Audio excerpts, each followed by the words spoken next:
Welcome back. Taking on Apple, Epic Games CEO Tim Sweeney spending hours on the stand yesterday in an antitrust case against Apple. Sweeney cast Apple as a monopoly in how they operate its App Store. Apple says App Store fees help with security standards, and it is not an abuse of power.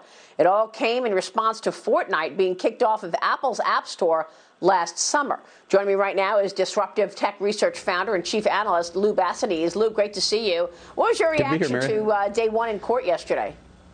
Epic insanity. I mean, I just cannot believe what Epic is trying to do here. They're not, forget about biting the hand that feeds them. They're trying to amputate it.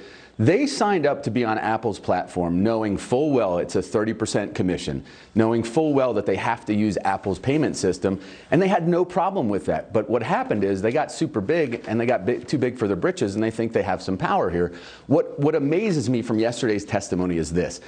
Apple and all the gaming consoles charge the same thing. Same commission, require you to use the same payment system, lock them into their proprietary payment system, but Epic's not suing any of them. And Tim Sweeney said the reason why is because the operating margins of the gaming console makers aren't as large. So he's admitting that they're going after the deep pockets. It's greed at its finest.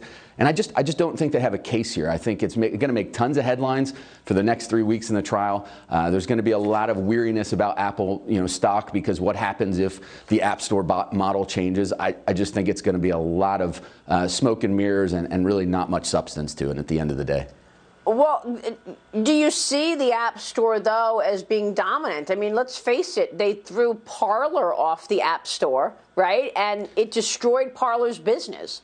So should we have a company that has that kind of dominance that they can just throw you off the App Store and you go out of business? Look, this is going to be a really important 24 months for Apple. If Apple loses, it will mean material changes for the App Store. Even if Apple prevails, we're probably going to see Biden's DOJ potentially sue Apple.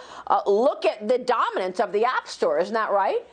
Yeah, look, I think this argument is big tech too big is really flawed. Everyone comes at it from the angle of they've exerted their power, they've gotten too big, but really we've given them that power, and they've created products that we all love and use. I mean, is Amazon too big? If Amazon wasn't as big as they were, we wouldn't have gotten through this pandemic. With Apple and the App Store, the easiest way to correct this situation is everyone just get off the App Store. I mean, it's a consumer-driven business model. Should you fault them because they've been very successful? I don't think so.